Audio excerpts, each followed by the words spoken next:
entrait dans sa loge une vingtaine d'invités, à même de rassurer l'artiste sur sa prestation, dont l'ancienne ministre de la Culture du Mali, l'ambassadeur de Bolivie, celui du Venezuela, ou encore l'ancienne présidente du Parlement grec.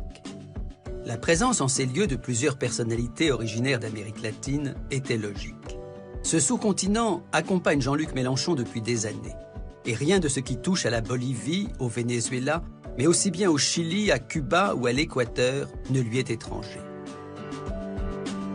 Il se trouve que Massy, en Essonne, a été une terre d'accueil pour tous les réfugiés politiques du continent sud-américain dans les années 70, ces années où les dictatures se sont installées, 73, 76. Et Jean-Luc, qui parle espagnol couramment, enfin qui est totalement bilingue même, et il a tissé des liens extrêmement forts. Il aime ces pays, il aime ces ambiances, il connaît cette culture. Et puis, il y a eu dans la dernière période, même si là, la parenthèse est peut-être en train de se refermer, cette idée que la gauche latino-américaine traçait le chemin. Il découvre que en Amérique latine, comme il dit, la flamme repart, quoi. La flamme socialiste se rallume. Et qu'il y a des gens qui disent non, nous, même si le mur est tombé, c'est pas pour autant qu'on va accepter le modèle américain, un modèle capitaliste. Donc on veut faire autre chose. Donc il découvre les progressistes d'Amérique du Sud. Il s'est dit, mais comment ça se fait qu'au moment où nous, on est en plein effondrement, eux arrivent à susciter un espoir.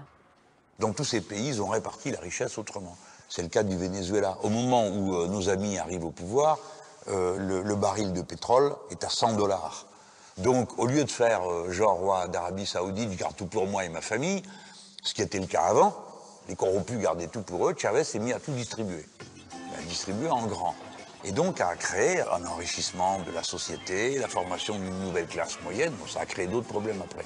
Mais tout cet apprentissage-là, je ne veux pas qu'il soit perdu. Il y a certainement du positif chez Chavez ou Castro, mais pourquoi êtes-vous toujours réticent à dire qu'il y a aussi du négatif? C'est ça la ruse du système. Elle dit, mais monsieur, vous êtes un homme intelligent, tout ça n'est pas parfait. Alors vous commencez par dire, ben non, parce que vous êtes un peu cultivé, vous savez bien que c'est pas de ce monde, la perfection. Ah oui, alors dites-nous quoi? Et vous vous retrouvez dans une interview à faire la liste de tout ce qui ne va pas. Alors que vous êtes censé être quelqu'un qui est intéressé, qui veut soutenir, qui veut apporter le meilleur.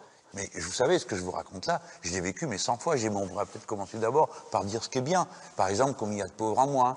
Comment ça se fait que grâce à Chavez, il y a eu la mission Milagro? Oui, oui, mais qu'est-ce qui ne va pas? Non, mais la mission Milagro, vous savez ce que c'est? C'était des gens, de pauvres gens qui avaient la cataracte. Tout le monde s'en foutait de ce qui leur arrivait, ils n'y voyaient plus. 100 000 personnes ont été guéries de la cataracte. C'est des gens qui ne voyaient plus et qui voient. C'est pareil pour Cuba, comparé au reste des Caraïbes, comparé à Haïti. Vous prieriez pour avoir Fidel, pour que vos enfants ne mangent pas de la terre, pour apaiser la souffrance de la faim. Alors après, est-ce que moi j'ai l'intention de prendre Cuba comme modèle? Ben certainement pas. Enfin, c'est quand même eux qui ont trouvé le moyen de stopper la contamination du sida dans le ventre de la mère. C'est quand même eux qui ont trouvé les premiers remèdes contre le cancer du poumon, etc., etc. Alors, pour la critique, je laisse les autres, et que chaque citoyen démêle entre mes commentaires favorables et les commentaires défavorables, qu'il se fasse son idée s'il peut se la faire. Mais c'est pas à moi d'aller faire comme ça des bilans négatifs. Je sais bien que c'est pas parfait. Je pourrais vous dire des tas de choses sur les imperfections.